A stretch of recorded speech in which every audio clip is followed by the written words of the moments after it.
Hey everyone, welcome back. We're going deep today into the aftermath of the Israel-Hamas hostage situation. Yeah, a very complex situation. Our main source today is an article from CBN News detailing the fallout from this. And Right, and there's been a lot of fallout, so let's absolutely, try to break down all the complexities exactly. We'll look at all the different perspectives, highlight the and event, highlight the events as they've unfolded. and try to make sense of it all. Yeah, because it's a situation that's unfolded in stages, really, and Yeah. it's a chain reaction. It really is. It's had global implications, so we're not just talking about a single event here, No. but a series of events. It's like a puzzle Yeah. where all the pieces keep shifting. Yeah, where the pieces keep changing. So the most heartbreaking piece of this whole puzzle has to be the return of some of the hostages. And the fact that not all of them made it back alive. Yeah. The story of the Bibas family is just devastating. Absolutely devastating. And, when it came to light that Shiri Bibas and her two young children, Ariel and Kefir, Right. had been murdered by Hamas while being held hostage, Yeah,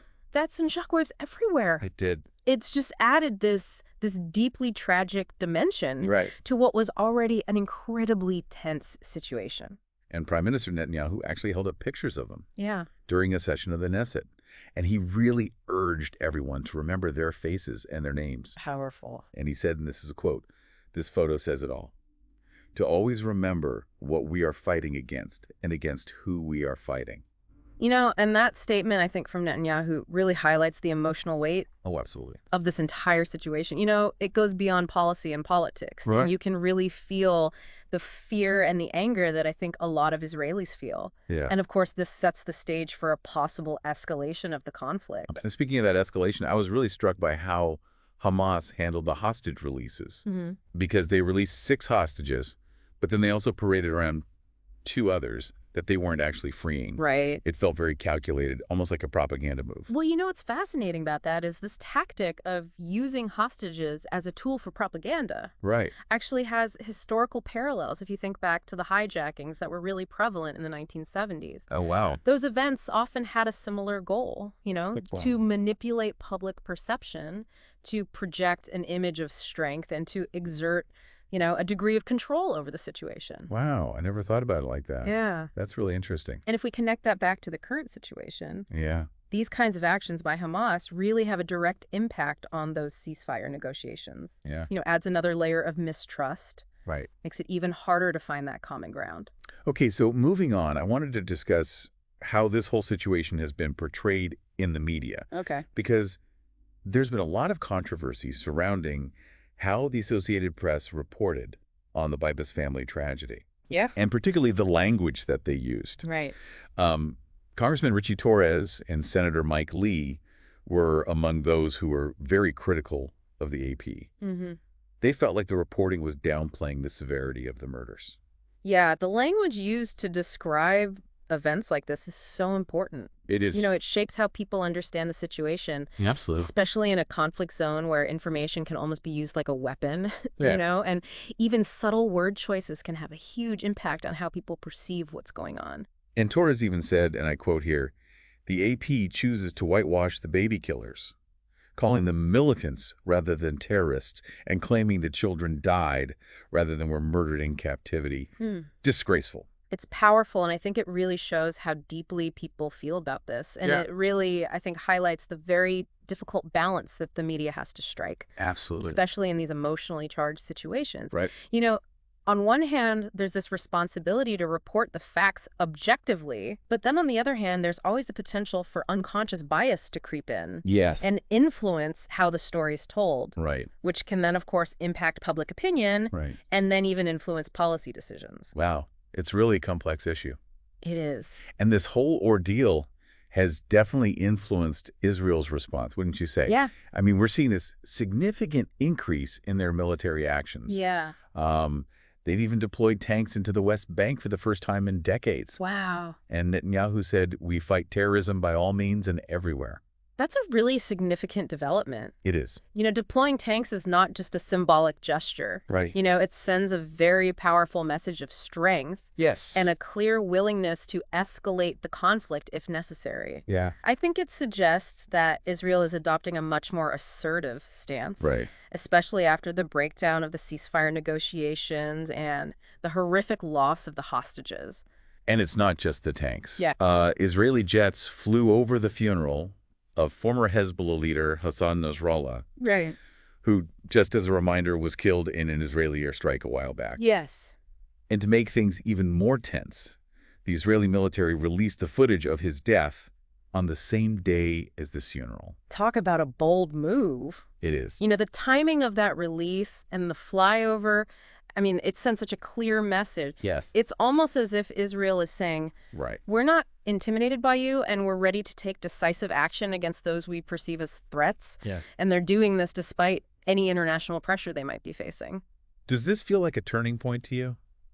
I think turning point is a good way to put it. It does. You know, it feels like the stakes have been raised considerably. There's There's a very real risk of escalation with Yeah. Hamas and potentially other groups in the region. Right. And of course, that could lead to more violence, more civilian casualties, and a hardening of positions on both sides, Right. which makes the prospect of any kind of peaceful resolution seem even further away. And just to add to that feeling of tension, there was that thwarted terror plot to blow up 15 Israeli buses. Right. Like, the threat of terrorism is always present. It is a constant Whereas threat. it's another layer of complexity. It's like trying to navigate a minefield It is. where every step you take could have unpredictable consequences. Yeah. And that constant threat creates this atmosphere of fear and distrust, Right. making it even harder to build any kind of bridges and find that common ground. Absolutely. Every attack just seems to fuel the cycle of violence, Yes. leading to retaliation and further escalation. So to recap, we've got the tragic return of some hostages, Yeah. the horrifying murders of the Bibas family, Mm-hmm. controversy over how the media is covering the story, Right. and Israel's response, which has been much more assertive. Yeah. It's just a lot to process. A lot going on. What stood out to you the most so far? I think for me, it's really how Israel has shifted its stance. You know, deploying tanks to the West Bank, Yeah. the jets flying over the funeral. Right. Those are very clear signals that they're not playing around anymore. Yeah, It really does feel like a turning point. it does. But the big question is, will it lead to more conflict? Yeah. Or could it actually open up some new path to some kind of resolution? Right. That's the big question, isn't it? What are your thoughts on that? Well, I mean, Israel's change in strategy. Yeah. I think that's the most significant development in all of this. It is. And it raises those really crucial questions. How will Hamas react? Right. What's going to happen with the ceasefire? Yeah. Could this lead to a wider conflict in the region? Mm. And what does it mean for any kind of peace talks in the future? Right. I mean, these are all questions we have to grapple with Absolutely. as this situation continues to develop. It is a lot to think about. It is. I have a feeling we're going to be revisiting this story Yeah. as it continues to unfold. I think that's a safe bet. It's a situation that demands our attention. It does. We need to stay informed Yeah. about how it develops. Well said. Yeah. And listeners, we're going to pick up with this conversation after a quick break. Okay. When we come back, we'll delve deeper into the international response to these events. Yeah. And explore what potential scenarios might play out in the coming weeks. So stay tuned. Looking forward to it. Me too. Okay, so now I want to kind of shift gears a bit Okay. and look at the international response to everything that's happened. Right. Because it seems like there's quite a few different viewpoints out there. Yeah, the global reaction has been quite mixed. Yeah. You know, some countries have strongly condemned Hamas's actions. Right. Others are really urging restraint from both sides, you know, calling for de-escalation. Yeah. It's a very complex diplomatic landscape, to say the least. It really is. It feels everyone's walking on eggshells Yeah. right now, trying to prevent a wider conflict from erupting. It is a delicate situation. So we've got the U.S. firmly supporting Israel, Yeah. while others are pushing for a more balanced approach. Right. What do you make of all this? Well, I think it really underscores the delicate geopolitical balance in the region. Right. Each country has its own set of interests and alliances. Of course. And, you know, trying to navigate those complexities is like trying to solve a puzzle with multiple layers. Yeah. You know, the U.S., for instance, has a long-standing commitment to Israel's security, Right. while other nations may prioritize, you know, maintaining stability in the region as a whole. So given all of this, Yeah. what are some potential scenarios that we might see play out in the coming weeks? Well, it's hard to say for sure, Yeah. but let's consider a few possibilities. Okay. The most optimistic outcome, I think, would be for the ceasefire to hold Right. and for negotiations to resume, Okay. eventually leading to the release of the remaining hostages. Hopefully. But Given the heightened tensions and the deep mistrust between the two sides, that seems increasingly unlikely. Yeah, what about a less optimistic scenario? Right. What if the ceasefire completely falls apart? Well, if that happens, we could see a very rapid escalation of violence. Oh, You know, Hamas might launch more rocket attacks into Israel. right. Israel could respond with airstrikes and ground operations in Gaza. Yeah, And this kind of scenario has the potential to draw in other regional actors, of course. which could make the conflict much wider and far more dangerous. That's terrifying thought. It is. Is there any chance of like a third party stepping in to mediate?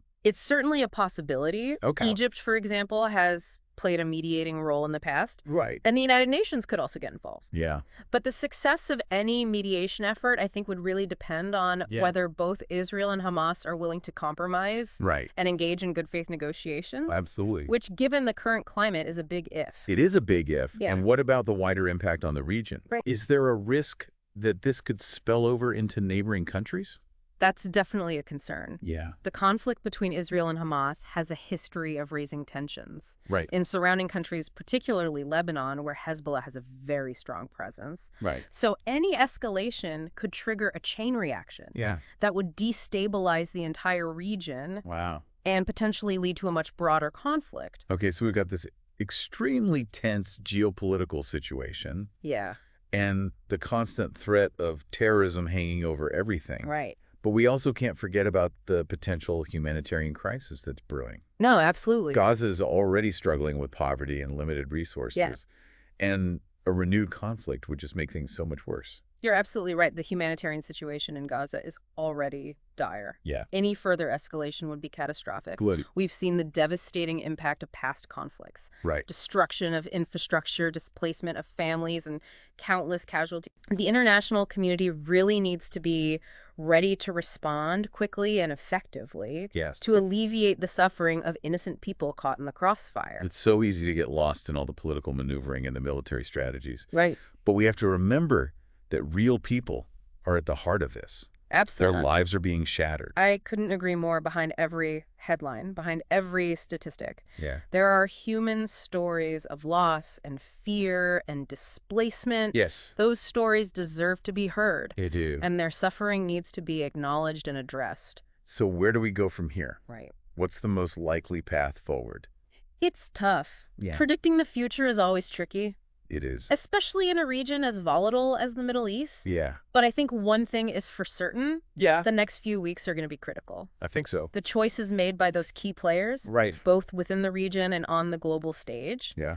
are going to have a profound impact on how this conflict unfolds. It really does feel like this tense waiting game It does. with so much hanging in the balance. Yeah. What should our listeners be paying attention to, Yeah. as this story continues to develop? What are the key signs that could kind of indicate which way things are headed?